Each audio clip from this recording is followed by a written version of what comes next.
What is going on, everyone? It is Corey, your head of blockchain here at Gigster, and it has been a minute.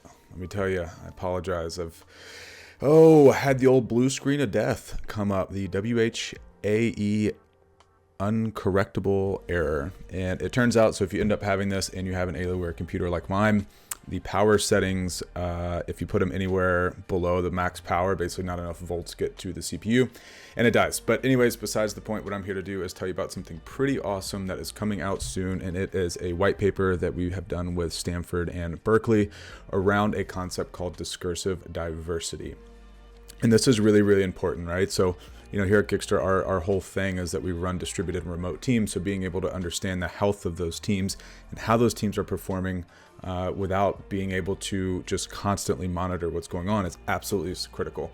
So we partnered with them a while ago to basically do a study on how can you measure how differently people think about the same topic. And if so, what does that mean? Now, I did a live stream with them a while back, but we're kind of revisiting it because now, this stuff takes time. It's finally getting published out into the scientific journal. So I wanted to share with you today some, just a quick run through, show you what it is, and see what you think. But you know what? Look, it's early here on a Monday. Look, I've got the coffee going. Had some chill vibes going down, you know what I'm saying? Which also, always open to like music suggestions, just like find this random stuff on YouTube. It's like chill, beautiful, chill step, calming beats, chill vibe playlists. So a few other things. Okay, so here we go. We'll run through this. If you got any questions, you always know that you can answer in the comments or reach out to me. I'll let you know. But look at this. It's beautiful. It's beautiful. So we got all this here. I think Katharina was the one that we had on last time to talk through this, which went really, really well. Always great to have her on. But look, the paper's out. You can download it. You can read it. You can get all this stuff here. But what I want to do is give you the TLDR on all of it. So, all right. So what is discursive diversity? Fantastic question. So it's really kind of simple, right? Like, it's basically just how differently do people think about the same topic. Like you could throw out a word, funny, and everyone could think differently on what funny means. Is it funny actions? Is it funny thoughts? Funny comments? Is this person funny? Is that person funny? How differently does everyone think about a similar topic at the same time?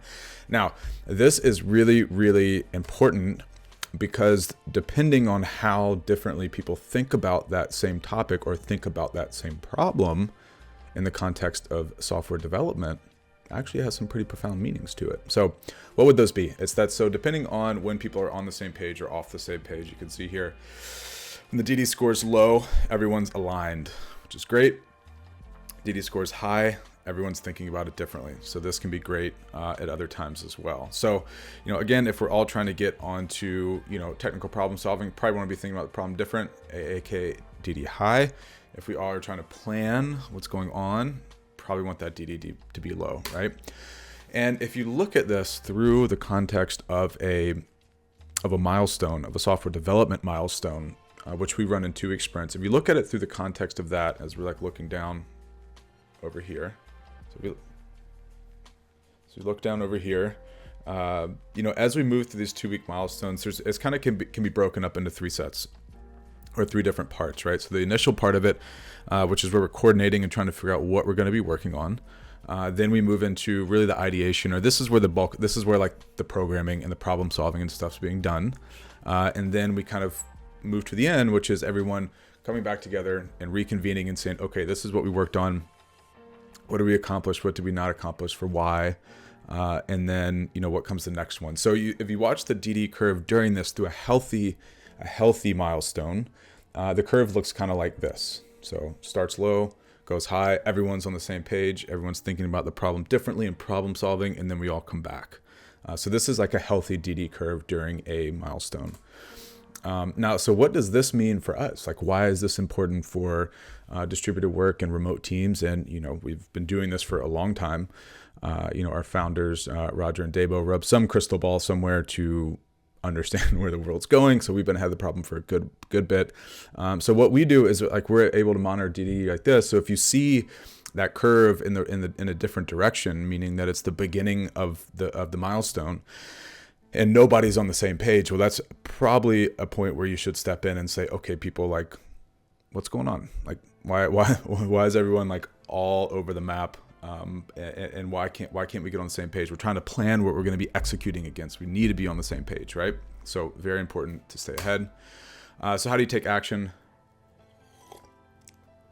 I mean, these are some that I put together, but I mean, there's probably a lot of different other ones. I mean, obviously, if no one's on the same page, sync up with your teams, review the backlogs, yada, yada, yada, you know the drift. But the idea is having a trigger or knowing when to do these things. The actions themselves here aren't difficult, but it's having those triggers or those alerts or those hooks to say, you probably should do this now to stay ahead of the problem is what makes this so critical, right? Is having those warning signs that make everything so much better and allow us to run teams so much more smoothly.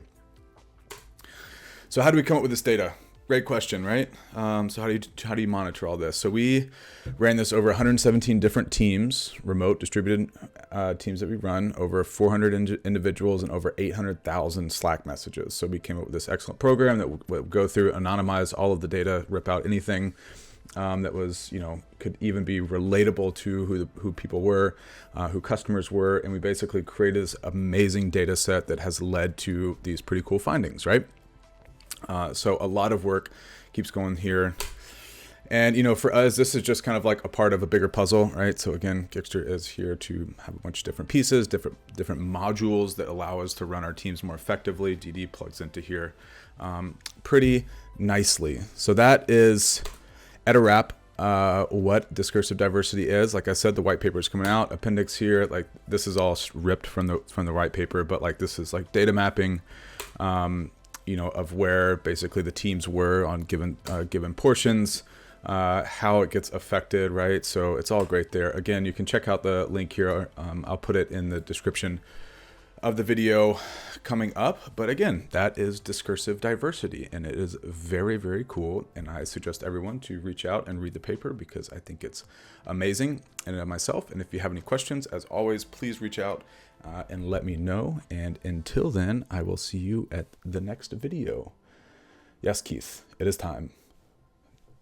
Outro.